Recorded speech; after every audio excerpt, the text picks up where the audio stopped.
Radio Alma Cristiana, la voz que te hace libre. Corre la voz. Dile a otros que sintonicen esta emisora. Comparte esta gran bendición para que otros escuchen la palabra de Dios. Radio Alma Cristiana, la voz que te hace libre.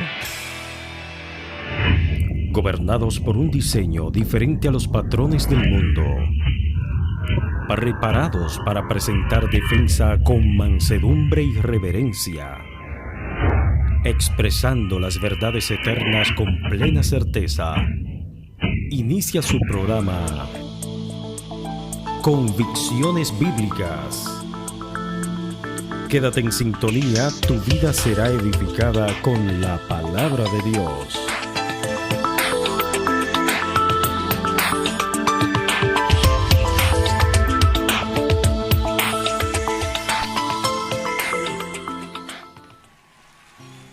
Aleluya.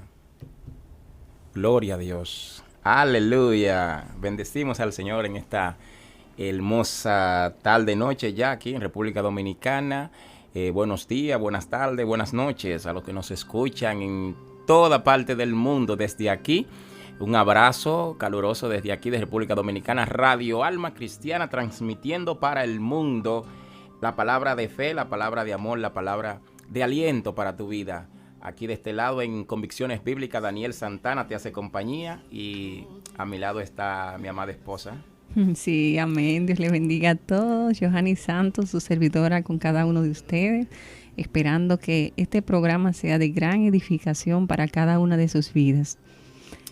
Aleluya, así es, así es. Eso es lo que queremos, que sea de gran edificación. Tenemos algo muy importante en este momento y es que en este mes se celebra lo que es el mes de la Biblia y es muy importante. La Biblia es lo más importante, el libro más importante que tenemos en las manos de muchos puntos y que vamos a estar tratando en todo el transcurso de este tiempo que vamos a hacer aquí. Pero antes queremos orar al Señor para presentar este programa a Dios. Sí, amén. Padre, en esta hora, Dios, venimos ante tu presencia a darte gracias, Padre, porque tú eres bueno todo el tiempo, Señor, sin importar la situación, la circunstancia por la que estemos pasando. Tú eres bueno, Señor, y te damos gloria, honra por eso. En esta noche te presentamos este programa pidiéndote, Dios mío, que tú te glorifiques de manera especial en las vidas. Aquel que está caído, tú lo levantes en el nombre poderoso de Jesús y que tu palabra, Dios, pueda germinar y dar fruto en el nombre de Jesucristo. Amén y amén. Amén, así es. Así que Dios te bendiga a todos los que nos escuchan y empezamos desde ahora. Por unos 30 minutos aproximadamente estaremos hablándote de la palabra de Dios y esperamos que te quedes ahí conectado con nosotros y sé que Dios puede bendecir grandemente tu vida. El tema que traemos para hoy es, Johanny, es temas importantes de la Biblia o los temas más importantes de la Biblia. Fíjate que de la Biblia se habla tantas cosas, tantos temas y a veces están incluidos en la Biblia, pero le damos quizá más importancia a esos temas que a los temas más importantes. Todo libro tiene un tema importante. De hecho, dentro de esos temas importantes hay uno que es más importante. Pero si quisiera dejárselo sobre la mesa, uno de esos que usted elija cuál es el más importante y solo le vamos a dar lo que nosotros entendemos que son lo más importante en la Biblia. Pero antes de entrar a ese tema, de cuáles son los temas más importantes de la Biblia, queremos hablar un poco de lo que es la Biblia y su importancia como libro como tal. ¿No es así, Johanny? Amén, amén, amén. Así es. Entonces, sabemos que la Biblia es el libro por excelencia, el más traducido. Johanny, es el libro, tiene alrededor de 2.500 y pico, 2.500 traducciones de la Biblia se encuentran. Es el libro más vendido, es el libro más atacado, es el libro más perseguido. Sin embargo, la supervivencia de la Biblia se ha mantenido a través de los años. Es el libro más antiguo, pero el más actualizado. Fíjate que otros libros surgieron en la misma época de la Biblia y desaparecieron luego a través de los tiempos. Sin embargo, la Biblia se sigue actualizando a través de los tiempos. Es increíble. La Biblia fue escrita en tres idiomas. En tres idiomas, el arameo, el hebreo y el griego. un poco de arameo, principalmente hebreo y griego, y tiene también fragmentos, traducciones también en hebreo, en arameo, la Biblia, y en 3 continentes también, que fueron África, fue Asia y parte de Europa. Fue escrita por 40 hombres en un lazo de tiempo de alrededor de 1600 años. O sea, Wow. pero 40 hombres que vivieron en épocas diferentes. Sí. Es increíble, donde un solo libro, que es escrito por 40 hombres, en tiempos diferentes, en épocas diferentes, hombres que no se conocieron visualmente, pueden tener un hilo, una coinonía, una serie de cosas que va en un solo tema, o un solo mensaje, o escrita por un solo autor, Sí. que es Dios. Dios Amén. inspiró a estos hombres para que la palabra de Dios fuera traída a nosotros. O sea, Dios sopló en ellos esa palabra. Entre estos hombres tenemos reyes, tenemos pescadores, tenemos hombres de campo, tenemos gente también que tuvieron en la corte, como fue el caso de Isaías, y gente que tuvieron, Jeremías, que tuvieron cerca de los reyes, pero también gente que no fueron tan educados, y tantos hombres que pudieron, que escribieron la palabra de Dios.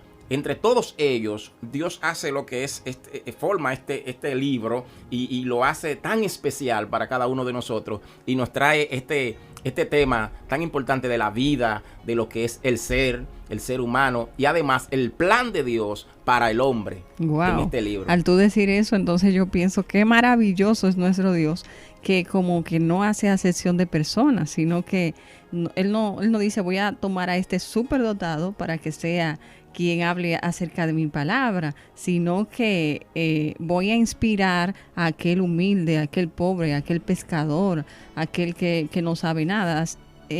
O sea, que nuestro Dios es un Dios extenso. Exactamente, es increíble. Sí. O sea, Dios toma al que Él quiere para hacer lo que Él quiere hacer. Amén. Para hacer lo que Él quiere hacer. La Biblia, el autor de la Biblia es el mismo Dios. En la Biblia cuenta con 66 libros. 66 libros y se divide más o menos así. Los 5 primeros libros de la Biblia son llamados los libros de la ley, o el Pentateuco, o la ley que Dios le dio a Moisés, que va desde Génesis hasta Deuteronomio. Entiéndase, Génesis, Éxodo, Levítico, Número y Deuteronomio.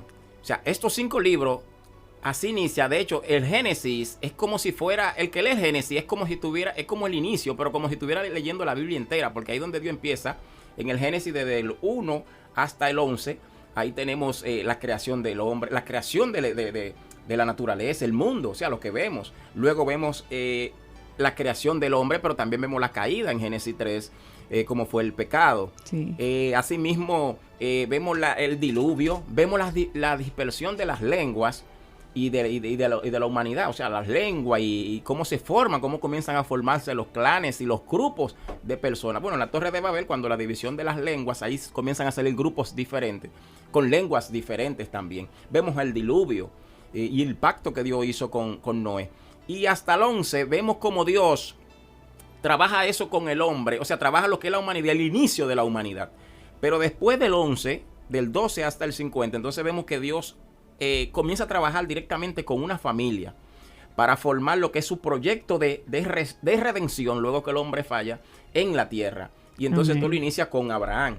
Y fíjate que comienza con Abraham desde el 12, pero sigue entonces con Isaac, luego con Jacob, y así sucesivamente. José, que de José se habla extensamente también en la Biblia, y José tiene mucho lo que es tipo, de lo que se le llama tipo de Cristo en la Biblia. Entonces, fíjate que Génesis es un complemento, como que un inicio de lo que es la creación, la formación del hombre y el pecado, pero también el inicio de la redención. O sea, Dios comienza a llamar y a llamar a un hombre para entonces empezar su proyecto con la humanidad y con las familias de la tierra. Y ahí tenemos los patriarcas. Entonces, fíjate bien, pero luego sigue Éxodo. Tenemos a Levítico, Éxodo, que significa salida en el griego. Aunque los judíos tenían sus nombres en la Biblia hebrea, antes de ser traducida al idioma griego por los judíos alejandrinos, allí en Alejandría, lo que se le llamó la Septuaginta por 70 hombres que tradujeron la Biblia al griego, porque ya era en ese momento que estaba, el gobierno que estaba dominando era el griego. O sea, el imperio griego con Alejandro Magno y eso. Ellos decidieron traducir la Biblia al idioma griego. Y fue un boom en ese momento, porque en ese momento el idioma que estaba entonces imperando era el griego. Y el griego toma lo que es el resumen del libro y así lo nombra. Éxodo, que significa salida, que es lo que vemos en el Éxodo. Pero los judíos no le ponían los nombres así a los libros, sino por cómo empezaba la palabra. Entonces, en el Éxodo lo que vemos es que dice, estos son los nombres, así que comienza a dar los nombres de los que salieron de la casa de Jacob, o sea, los nombres de Israel. Comienza a dar nombres en el Éxodo, y Éxodo en el hebreo lo que es Shemot, que es nombres. Igual para Génesis. Génesis, orígenes. Génesis y origen en el griego, pero en el hebreo lo que significa es principio, o sea, en el principio, así como empieza en la Biblia, es que yo lo nombre, y entonces en hebreo es Bereshit. Bueno, por eso son los 5 libros que son el Pentateuco. Luego siguen lo que son los libros históricos, que van desde Josué hasta Estel, que son 12. Primero dijimos que son 5, estamos hablando de las divisiones de la Biblia. Antes de entrar de lo que es los temas principales de la Biblia, es bueno darle un repasito a la Biblia, cómo está dividida y eso. Y los libros históricos cuentan con 12 libros que van desde Josué hasta Esther. Así lo han colocado, aunque los libros en la Biblia no están cronológicamente según sus hechos, pero así como están colocados, nosotros los entendemos, lo que es la Reina Valera que tenemos y la que usamos. Bueno, Josué, tenemos a Josué, luego sigue Jueces, Ruth, 1 y 2 Samuel, 1 y 2 Reyes, 1 y 2 Crónicas, Esdras, Nehemías y Estel. Esos son los 12 libros históricos. Luego siguen los libros, Johannes, sampiensales o libros poéticos, como se le llaman. Que ahí está entonces desde Job, que van desde Job hasta Cantar de los Cantares. Entiéndase Job, Salmos, Proverbios, Eclesiastés y Cantar de los Cantares. Luego siguen los libros proféticos, que algunos lo han dividido en 2. Profetas mayores y profetas menores. No porque los profetas, no se le llama profetas mayores por el poder que tenían o que Dios tenía algo especial para ellos. No, sino que por la magnitud del libro se le llama así, los profetas mayores, que van desde Isaías hasta Daniel. Isaías, Jeremías, Ezequiel y Daniel. Está también Lamentaciones entre esos 5 libros, que se le adjudica, muchos lo adjudican a Jeremías, el libro de Lamentaciones. Luego entonces vienen, fíjense el ritmo, van 5 del Pentateuco, luego vienen 12, luego vienen 5 de lo que son sapiensales, y luego vienen 5 más de los profetas. Entonces después caemos otra vez en 12, que son los llamados profetas menores.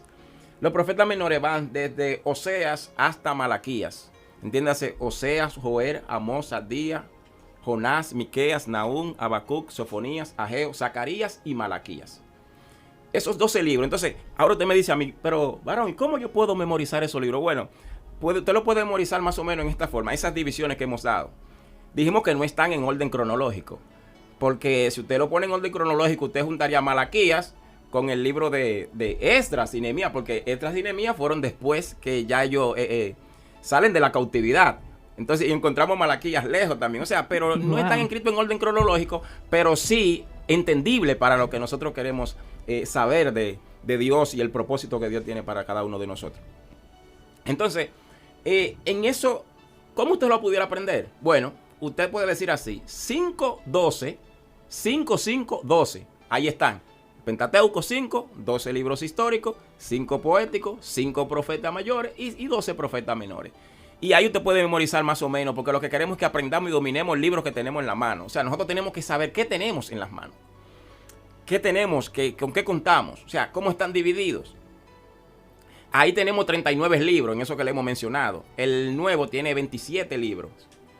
Hay otros datos también, pero que se lo vamos a dar más adelante, lo que son los capítulos y eso. Entonces, después de Malaquías vienen 400 años de silencio, donde Dios no habló. Dios no da... no hubo palabra profética de Dios en la tierra dentro de esos 400 años de silencio, después que ellos salen de la cautividad. Ahí con Malaquías se cierra lo que es la voz, que ya Dios no hablaba en ese momento a través de los hombres y los profetas de Dios. Luego aparece en el Nuevo Testamento con Juan. Pero antes de llegar a Juan, quisiéramos dar algunos datos importantes. En este tiempo que Dios nos habla, ahí surgen varios movimientos y grupos. Johanny, que quizá uno no sabe cuándo surgieron, pero están en el tiempo de Jesús. Y lo encontramos. Por ejemplo, están los fariseos, están los saduceos. Hay menciones de los macabeos, que fue en ese momento, los libros apócrifos, que están en la Biblia católica, pero que no se encuentran, no fueron incluidos en la Septuaginta, no fueron incluidos esos libros en el canon hebreo, ni fueron incluidos esos libros en la Biblia cristiana. Esos libros fueron incluidos después, porque aunque tienen historias que pudieran ser verídicas, tienen otras que no llenan los requisitos para pertenecer a los 66 libros que tenemos, que sí entendemos que son inspirados, y que los padres que hicieron esta recopilación y entendieron que estos libros eran los sagrados y los inspirados por Dios, entendieron que estos libros no llenaban los requisitos, pero sí tienen historias que pudieran ser leídas. Dentro de esos 400 años, eso fue como en el 1600, en el 167 por ahí antes de Cristo, más o menos, fue que surgieron este grupo de los macabeos con Judas Macabeo, apodado el Martillo, que fue uno de los primeros que comenzó esta rebelión. Entonces, Daniel, ¿se le pudiera recomendar a las personas que lean esos libros que no están incluidos en la Biblia? Bueno, nosotros leemos libros que no están, de hecho, la Biblia también, el libro de Judas menciona el libro de Enoc, y no está incluido en la Biblia. Nosotros leemos libros extrabíblicos. Ahora, ¿qué es lo que yo busco cuando leo esos libros? O sea, ¿qué información estoy buscando? ¿Te entiendes? O sea, no vamos a encontrar en esos libros información espiritual que me lleve a Cristo directamente, como los otros libros quizás, porque no son lo que escogieron esos hombres que entendieron que tenía que estar en la Biblia. Entonces, si no lo escogieron, yo no puedo verlo desde ese punto de vista. Ahora, para otro tipo de información pudiera leerse. O sea, para historia, para buscar recopilación de historia. Porque los macabeos fueron personas que se levantaron en contra de lo que era la santidad de Dios, o sea, lo que se hacía para Dios en ese momento. Pero ahí también están los fariseos, que han sido muy atacados, porque al Jesús atacar los fariseos, estamos entre los 400 años de silencio, hermano. Esos movimientos usted lo ve luego en los tiempos de Cristo, pero surgen en ese tiempo. Y los fariseos fueron muy atacados, pero fíjate que los fariseos, el término fariseo es como apartado. O sea, no es el término de santo, de santidad, es kadosh, que es apartado para Dios. El fariseo era como apartado del mal que había en el momento. Recuérdate que Israel pasa 70 años de esclavitud en Babilonia, y todos estos reyes, después vienen los persas y eso, y luego vienen los mismos griegos.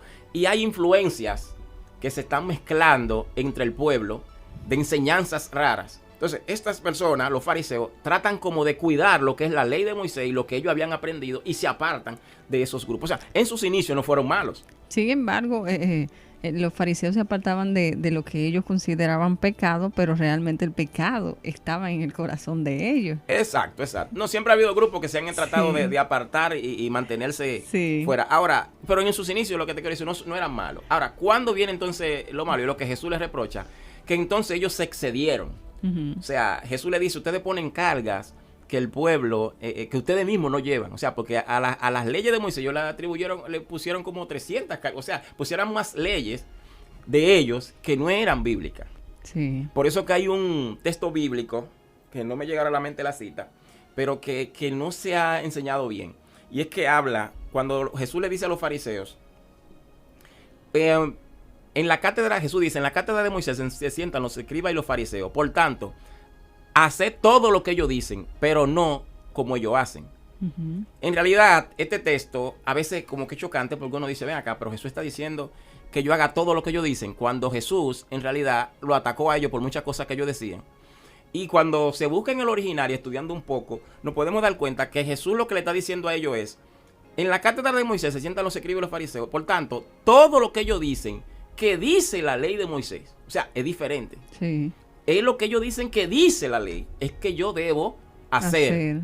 Pero no como ellos hacen. O sea, ellos no hacían, lo que ellos no hacían, que no era de la ley de Moisés. Entonces, o sea, allá hay un punto que debemos tener en cuenta. El fariseo en principio no fue mal. Ahora, ¿cuándo se daña? Cuando comienzan a introducir cosas que no son bíblicas y a poner cargas y a excederse en cuanto a los sacrificios y muchas cosas que ellos entonces se excedían más que lo que Dios ya había mandado. ¿Y dónde viene el problema? Pero Pablo fue fariseo, que él mismo lo dice. Hay una serie, Nicodemo fue fariseo y se cree que pudo haberse salvado también. O sea, En el principio no fueron así, pero luego entonces comienza a dañarse porque comienzan a poner cargas que el otro no podía llevar. Así como los fariseos en esta época, hay muchas religiones que también quieren poner cargas a las personas que no pueden llevar. Incluso yo escuchaba en estos días, hace como 3 días, una persona que decía, es que tú no puedes estar ahí, no puedes ser cristiana, porque es que tú no puedes cumplir 2, 3 mandamientos, tú tienes que cumplirlo todo para poder entrar al reino de los cielos. Entonces uno diría, pero ¿cómo yo puedo cumplir todos esos mandamientos si no es por medio de Jesucristo? O sea, yo puedo cumplir por eso porque ya Cristo venció, pero si yo estoy en otra religión que no tiene a Cristo, ¿verdad? En otro camino que no está Cristo, ¿cómo yo puedo llevar eso? Si el que venció es que me está diciendo que yo puedo vencer por medio de él. Exactamente. Entonces, si en otro lugar no está Cristo, ¿cómo puedo yo vencer eso? Exactamente. Para eso fue que vino Cristo, para cumplir. Él dijo, yo no vine a abrogar la ley, yo vine a cumplirla. Sí. Porque él sí podía cumplirla, nosotros no podíamos. De hecho, por eso llevaban el cordero a sacrificar y tenía que ser perfecto. ¿Por qué? Porque tenía que haber perfección. Nosotros no teníamos la perfección para cumplir y tenía que el sacerdote presentarse delante de Dios en el tabernáculo en el lugar santísimo para ofrecer ese sacrificio. Pero Cristo sí se ofrece y Cristo sí lo cumple. Nosotros no podíamos cumplir. Entonces, eso era un sacrificio que había que hacer cada año. Entonces, en ese tiempo, salen los fariseos, pero también tenemos los saduceos, que es una secta que esta secta, aunque difería con los fariseos, tenían diferencias, entonces se unen, tuve cierta unión buscando para entonces atacar a Jesús. O sea, tenían diferencias en su creencia, pero para atacar, así mismo hicieron también en el tiempo de Pablo, en los Hechos. Tú encuentras más o menos esa historia parecida, donde se unen para entonces tratar de quitar lo que es el cristianismo, que es lo que a ellos le entendían que le afectaba. Los saduceos eran un grupo de la clase alta, de la clase social alta de Israel, económicamente hablando. Los saduceos no creían en la resurrección, no creían en los espíritus, no creían en los milagros, eran un poco liberales. O sea, era una secta un poquito complicada en ese tiempo. Ese grupo nace en ese tiempo también, de lo que es los 400 años de silencio. En esos 400 años de silencio también comienza lo que es la dinastía de los Nerones. El Senado romano nombra a Nerón en el año 40 a.C. Y ese mismo Nerón mata en el 37 a.C. a un último de los macabeos. O sea, era en ese mismo tiempo también, es cuando se hace una de las abominaciones más terribles también en el templo de Dios. Por Antíoco Epifanes, que sacrifica una celda, ni siquiera un cerdo, era una abominación un cerdo, por una celda en el templo. O sea, una abominación que muchos escritores y teólogos le adjudican también una parte a lo que habló Daniel en cuanto a profecías y eso. Hay un asunto ahí profético también. El caso es que en esos 400 años sucedieron tantas cosas increíbles, pero luego nace nuestro Señor Jesucristo. Se cree que fue en el año 4 de nuestra era, aunque lo ponemos después de Cristo, comenzamos a contar, pero se cree, hay muchos escritores que entienden que fue en el año 4 que nace nuestro Señor Jesucristo en Belén de Judea. Entonces ahí comienza lo que es este Nuevo Testamento, que dicho sea de paso, hay que darle importancia a esos libros que mencionamos antes, porque quizás hay personas que puedan decir, óyeme, pero el varón está hablando del Antiguo Testamento, yo soy cristiano. Pero es que yo tengo que leer el Antiguo Testamento también. Dice la Biblia me parece que en 2 Corintios 9, que lo que se escribió, si mal no recuerdo, para nuestro ejemplo se escribió, para que no pequemos, para que no pequemos como ellos pecaron en el desierto, estando en el desierto. Hay algunas personas, Daniel, que dicen, no, porque eso es Antiguo Testamento, su nombre lo indica, eso es antiguo y eso es pasado, ya tenemos que estar actualizados y lo que tenemos que cumplir es con lo que nos dice el Nuevo Testamento. Y entonces ya casi en muchas predicaciones no se menciona el Antiguo Testamento. No, el Antiguo Testamento tiene su importancia. Ahora, nosotros somos cristianos del Nuevo Pacto, pero el Nuevo Pacto viene porque vinieron otros pactos. Los pactos primero señalaban a Cristo que venía. Amén. Señalaban a Cristo, todo eso. El Antiguo Testamento señala a Cristo, el Cordero, todas esas cosas. Habían muchísima simbología que era Cristo que apuntaba. Así es. Entonces, cuando Cristo aparece en el Nuevo Testamento, lo que revela lo que estaba oculto en el Antiguo. Pero entonces yo tengo que leer el Antiguo, porque el que lee el libro de los Hebreos y no ha leído el Antiguo Testamento, no sabe ni con qué se está encontrando. O sea, cuando te menciona que Jesús fue el sumo sacerdote, el que se ofreció, el perfecto, bueno, entonces yo tengo que buscar el Antiguo para leerlo. Cuando la Biblia dice ninguna escritura es inspirada por Dios, en 2 Timoteo, Pablo le está diciendo a Timoteo, toda escritura es inspirada por Dios, es la palabra. Toda escritura es inspirada por Dios y útil para enseñar, para redarguir, para instruir en justicia, a fin de que el hombre sea preparado. O sea, cuando está hablando de toda escritura, está hablando del Antiguo Testamento, no del Nuevo. El Nuevo Testamento no se había escrito en ese momento. Luego se recopilan esas cartas de Pablo y se forma lo que es el Nuevo Testamento. Entonces, tiene importancia el Nuevo. Cuando Pedro da su primer sermón, es del Antiguo Testamento que habla. Sí. La defensa de Esteban es del Antiguo Testamento que habla. Cuando Pablo se presentaba frente a las cortes romanas y eso, era del Antiguo Testamento que hablaba. O sea, el Antiguo Testamento tiene su parte importante también. Claro. O su parte importante. Ahí fue donde Dios escribió con su dedo cuando los 10 mandamientos. Entonces, pero después de esos 400 años de silencio, viene entonces nuestro Señor Jesucristo. Y ahí empieza lo que es el Nuevo Testamento, que empieza con 4 evangelios, que 3 de ellos se le llaman evangelios sinóticos. Sí, junto, óptico, ver, o sea, ver juntos, desde el griego, ver juntos. Entonces, ¿por qué? Hay 3, Mateo, Marcos, Lucas y Juan, pero hay 3 de ellos que muestran a Cristo como si los 3, pareciera como si los 3 se hubieran juntado a hacer una historia, pero cada uno con una perspectiva diferente. O sea, cada uno ve a Cristo con una perspectiva diferente, Mateo, Marcos y Lucas. Y Juan ya tiene otra connotación más, pudiéramos decir más espiritual. Comienza a ver a Jesús. Fíjate que Juan empieza en el principio era el verbo, y el verbo era Dios, y el verbo era con Dios. O sea, sin embargo, los primeros 3, Mateo escribe, y eso depende a quién él escribe en cada uno. Por eso cada uno escribe diferente, aunque está hablando de la misma historia. Por ejemplo, uno dice, y hubieron unos hombres que llevaron al paralítico delante de Jesús. Pero viene otro evangelio y dice, 4 hombres llevaron al paralítico delante de Jesús. O sea, tú vas a encontrar frases que uno la omite, o palabras que uno omite en hecho, y otro la dice. ¿Entienden? Una cosa que otro omite, pero no es que se contradicen, sino que cada uno lo ve desde una perspectiva y para el público que se esté enfocando. Sí. Por ejemplo, si tú le vas a escribir una carta a tu mamá, no es lo mismo que una carta a tu hermana o a un amigo. Tú le puedes decir la misma información a cada uno.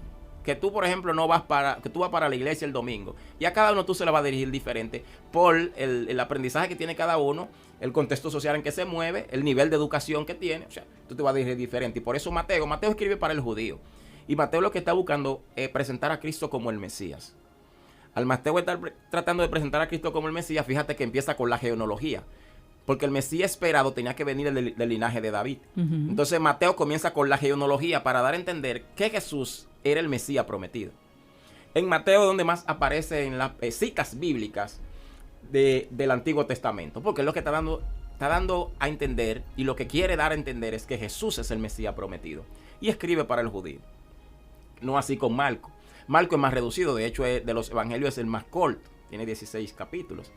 Y Marco le escribe al romano. El romano era un poquito más práctico. El romano no le gustaba como mucha, como que tú le digas tantas cosas. Ve al punto. Por eso en Marcos tú ves que las historias son más resumidas y más rápido. Marcos va más al punto, es más directo que Mateo. Porque el público que le está escribiendo es un público que lo que le gusta es la cosa más directa, más clara. O sea, no tiene que darle mucha vuelta a las cosas. Muchas explicaciones. Exactamente. Entonces, y Marcos presenta a Jesús como el siervo sufriente. En el mismo Marcos tú vas a encontrar mucho la conjugación y. Y Jesús fue a hacer esto. Y Jesús, o sea, pasa de repente, como bruscamente, a una historia a otra. Porque Marcos lo que quiere llevar a su auditorio, a la escucha de él, a la persona que le está, exactamente, a su receptor, lo que él quiere escuchar rápido y va al punto. Entonces, no así con Lucas. Lucas le escribe al griego, a Teófilo. O sea, Lucas es más detallista, más claro, da más detalle, porque le está escribiendo a un griego. El griego era un pensador, eran pensadores en esa época, por eso Lucas da tanto detalle, y es tan extenso el libro, con 24 capítulos creo que tiene Lucas. 24 capítulos. Entonces, el mismo libro de Hechos también escrito por Lucas, que muchos le llaman la segunda carta. Entonces esos 3 evangelios presentan a Cristo desde una perspectiva diferente, pero con el mismo punto, presentándolo a diferentes grupos. Y entonces ya Juan presenta a Cristo como el Hijo de Dios. Y por eso encontramos tantas revelaciones en el libro de Juan. Y concluyendo y haciéndolo un poquito más rápido para que nos quedemos con ese resumen de la Biblia, entonces viene el otro libro, que es el libro de los Hechos de los Apóstoles. Luego vienen las cartas paulinas, las cartas de Pablo, que ahí tenemos a Romanos, 1 y 2 Corintios, Gálatas, Efesios, Filipenses, Colosenses, 1 y 2 de Tesalonicenses, 1 y 2 de Timoteo, Tito y Filemón. Luego sigue Hebreos, Santiago, 1 y 2 de Pedro, 1, 2 y 3 de Juan, Judas y Apocalipsis. Ahí están las cartas de Pablo, están las cartas generales, está el libro de Apocalipsis y el libro de los Hechos, que se le denomina como libros también históricos. O libros históricos, sí, también entran dentro de los libros históricos. Bueno, este es más o menos un resumen que le queríamos traer. Luego vamos a entrar al tema un poquito más de lleno de cuáles temas habla la Biblia, y que casi no se está hablando de esos temas, sino que nos estamos como yendo hacia otras cosas que quizás no sean tan edificantes para el alma y para lo que quiere escuchar un hijo de Dios. Amén, dándole gracias a ustedes que han estado ahí. Dios les bendiga grandemente. Pasen buenas noches, buenos días, buenas tardes, donde quiera que estén, en el nombre de Jesús. Amén. Dios te bendiga.